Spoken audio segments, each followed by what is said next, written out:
जैसे कि हम सबको पता है कि बोर्ड एग्जाम्स अभी हमारे चल रहे हैं, बोर्ड एग्जाम्स आ गए हैं और टेंशन भी बहुत बढ़ गई है। बट गलत है, टेंशन बिल्कुल नहीं लेनी, किसी चीज की भी टेंशन नहीं लेनी चाहिए। टेंशन लेंगे तो जो हम सोचेंगे वो तो बिल्कुल नहीं होगा, इसलिए टेंशन को कर दीजिए क्रॉस। जो सारा साल नहीं हम कर पाए अब वो हमने करके दिखाना है। सारा साल पढ़ाई नहीं की, कोई बात नहीं, छोड़ दो उस बात को, वो वक्त बीत गया है, वो वक्त वापस नहीं आना। अब क्या करना है, अब हमारे पास बोर्ड एग्जाम्स के 20-25 दिन हैं।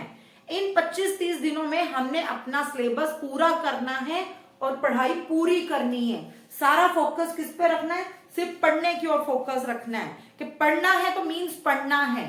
पढ़ाई पूरी करोगे तो बोर्ड एग्जाम्स में कुछ अर्न करोगे, अगर पढ़ोगे नहीं तो कुछ भी अर्न नहीं करोगे, फिर वहीं के वहीं खड़े रहोगे। स्कूल में तो किसी तरह पास हो जाते थे, कुछ खींच खींच के नंबर टीचर से हम ले लेते थे कि दे दो मैम, पास कर दो, 40 बन रहे 50 कर दो, 50 बन रहे 52 कर दो। अच्छा यार मेरे तो 60 है, मैं फर्स्ट पोजीशन पे आ गया। वो सब स्कूल टाइम पे हो गया।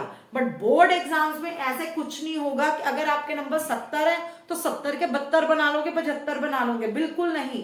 बोर्ड एग्जाम्स का जो रिजल्ट आ गया वो हमारे सीनियर टीचर्स, जो ऊपर टीचर्स बैठे होते हैं बोर्ड में, वो चेक करेंगे। तो उसके लिए क्या है कि आपको अपना सिलेबस पूरा कवर अप करना है और कंसंट्रेशन पूरी पढ़ाई पे फोकस रखना है कि पढ़ना है तो पढ़ना है, अचीव करना है तो करना है।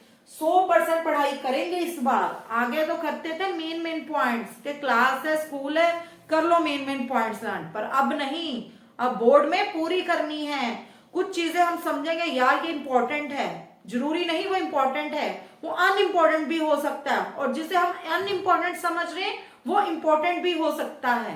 तो बोर्ड में हमें 100% अपना कवर करना है बुक को। ये नहीं कि ये टॉपिक छोड़ा अगला पकड़ लिया, ये आया हुआ था यार लास्ट ईयर, अब की बार ये तो नहीं आने वाला। अपना दिमाग मत लगाओ, कुछ भी आ सकता है, कोई 2 मार्क्स में, कोई 5 मार्क्स में, कोई 3 मार्क्स में, कुछ भी कंसेप्ट को वो कवर अप कर सकते हैं। इसलिए हमने 100% अपनी पढ़ाई पूरी करनी है, अपने चैप्टर्स एंड सिलेबस को पूरा करना है 1 बाय 1। किसी भी टॉपिक को, किसी भी चैप्टर को लीव मत करना, पूरा कवर अप करना। और कवर अप किस तरह करना है, not with cramming, cover up करना है with understanding. Understand the concept. कोई भी कंसेप्ट नहीं समझ आ रहा, समझिए या उसको लर्न कीजिए, ना कि क्रैम कीजिए।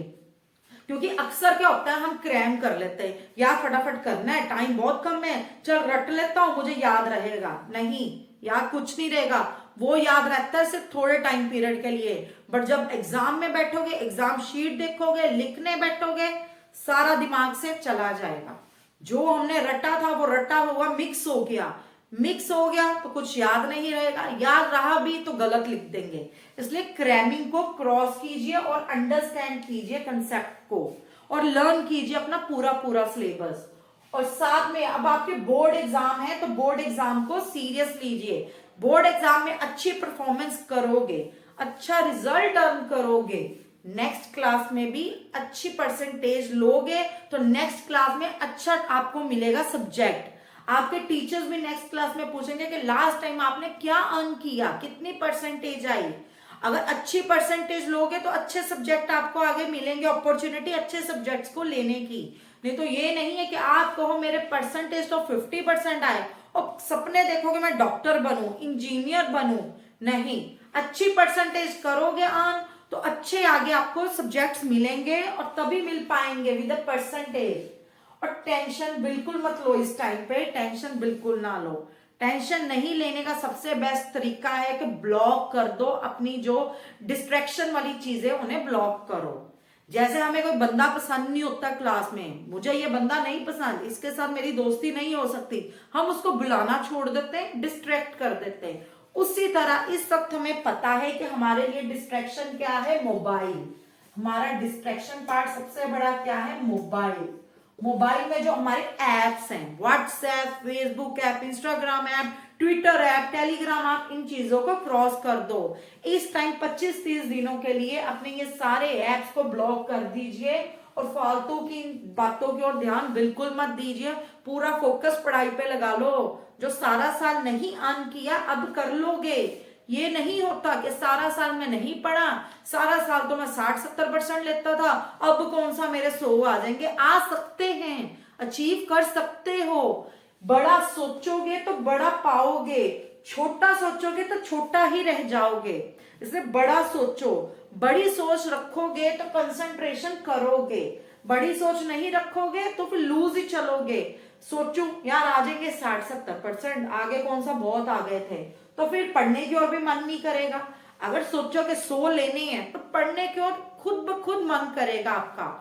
और जो आपकी पढ़ाई है उसको अपनी ड्यूटी मत समझो, उसको एक अपॉर्चुनिटी समझो कि मेरे को ये अपॉर्चुनिटी दी गई है, मेरे बोर्ड के एग्जाम्स है, यही टाइम है जब मैं अपना रिजल्ट 100% लेकर दिखाऊं अपने फैमिलीज को, अपने दोस्तों को, अपने रिलेटिव्स, अपने टीचर्स को। तो इसलिए जो आपका डिस्ट्रैक्शन पार्ट है उसको भी आपको क्या करना है, ब्लॉक। मोबाइल को ब्लॉक कीजिए, जो दोस्त हैं कोई पार्टीज है उनको भी ब्लॉक कर दीजिए, सिर्फ पढ़ने की ओर ध्यान दे लो। पूरे साल 365 दिन में अगर नहीं भी पढ़े तो कोई बात नहीं, पर 365 में से 25-30 दिन पढ़ लो तो कोई बहुत बड़ी बात है। नेक्स्ट, पढ़ाई का समय बढ़ाओ।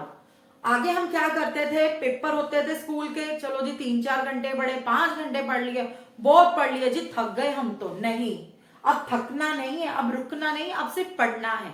पढ़िए, बस रात के समय में टाइम पे सोइए, रात को लेट नाइट स्लीप मत कीजिए, क्योंकि अगर आपकी स्लीप पूरी नहीं होगी तो सारा दिन आपको थकावट फील होगी, आपका दिमाग भी रेस्टलेस रहेगा। इसलिए रात को 11 बजे सो जाइए, रात के 11 बजे सो जाइए और सुबह 5 बजे का अलार्म लगा लीजिए कि 5 बजे मुझे उठना है। रात को पूरे 11 बजे सोने के बाद सुबह 5 बजे उठना कोई मुश्किल नहीं है। सुबह मॉर्निंग रूटीन में जब आप उठते हो, फ्रेश अप होते हो कि अब मैंने अपने दिमाग में इन चीजों को डालना है, इन्हें लर्न करना है, फोकस है मेरा, यार मेरा तो कल परसों पेपर है, मैं करूं इसे पूरा। तो इसलिए रात को जरूर टाइम पे सोइए। रात को 1-1, 2-2 बजे पढ़ने का फायदा नहीं है। 2 बजे तक पढ़ोगे, फिर सुबह सोचोगे 4 बजे उठूं, उठ भी जाते हो, पर जो सारा दिन आपको लेजीनेस रहेगी और फील होगा मेरा सिर दर्द हो रहा है, मुझे कुछ हो रहा है, मेरा मन घबरा रहा है, वो बातें गलत है। इसलिए 11 बजे सो के सुबह 5 बजे उठिएगा। और डिस्ट्रैक्शन को तो हमने पहले ही सोचा कि डिस्ट्रैक्शन को हमने खत्म करना है, फालतू की बातों पे ध्यान नहीं देना। घर में क्या आवाजें आ रही हैं, बाहर कौन सा गाना चल रहा है, घर में बेल किसकी हुई है, कहीं कोई मुझे आवाज तो नहीं दे रहा, मुझे कोई बुला तो नहीं रहा, बिल्कुल इन बातों पे ध्यान ना दीजिए। और अपना पढ़ना जो है, एक रिक्वेस्ट है कि बेड पे बिल्कुल मत पढ़िएगा। बेड पढ़ने के लिए नहीं है, बेड सिर्फ सोने और लेटने के लिए है। बेड बनाया गया है सोने लेटने के लिए। जब भी बेड पे जाओगे बॉडी अपने आप सुस्ती मांगती है, नींद मांगती है, यार मैं तो थक गया हूं, मैं सो जाऊं। बेड पे मत पढ़िए, अपना स्टडी टेबल लीजिए, अपना चेयर टेबल लीजिए, उस पे बैठ के पढ़िए। अपनी बुक्स कॉपीज को कलेक्ट करके रख लो, अपने पेन पेंसिल स्केल सारा सामान अपने पास रख लो, अपना पानी, खाने पीने की चीजें, कि मैंने बस पढ़ना है, अब मैंने इधर उधर की बातों की ओर ध्यान नहीं रखना, और मैंने पढ़ना है और अचीव करना है अपने टारगेट को। और टारगेट हमेशा रखिए 95% प्लस, टारगेट इससे कम मत रखिए। 95% प्लस टारगेट रखिए कि हमारा 95% प्लस टारगेट होना चाहिए, कि मेरे को इतना अचीव करना है, मुझे 95 से ऊपर नंबर लेने हैं। ज्यादा सोचोगे तो ज्यादा अचीव करोगे, एटलीस्ट 100, 98, 96 सोचोगे तो 90% तो ला सकते हो। अगर पहले ही 80 सोचोगे तो 70-60 पे स्टैंड रहोगे। तो इसलिए ज्यादा ऊपर का सोचना और ऊपर तक ही जाओगे। और एक बात और कि क्रैम मत करना, क्रैम किसी भी टॉपिक को, किसी भी चैप्टर को मत करना, लर्न करना। और टेंशन इस टाइम बिल्कुल नहीं लेनी है कि बोर्ड आ गया तो टेंशन फील नहीं करनी है। रिलैक्स माइंड से कंसंट्रेट करते हुए अपने सिलेबस और चैप्टर को पूरा करना है।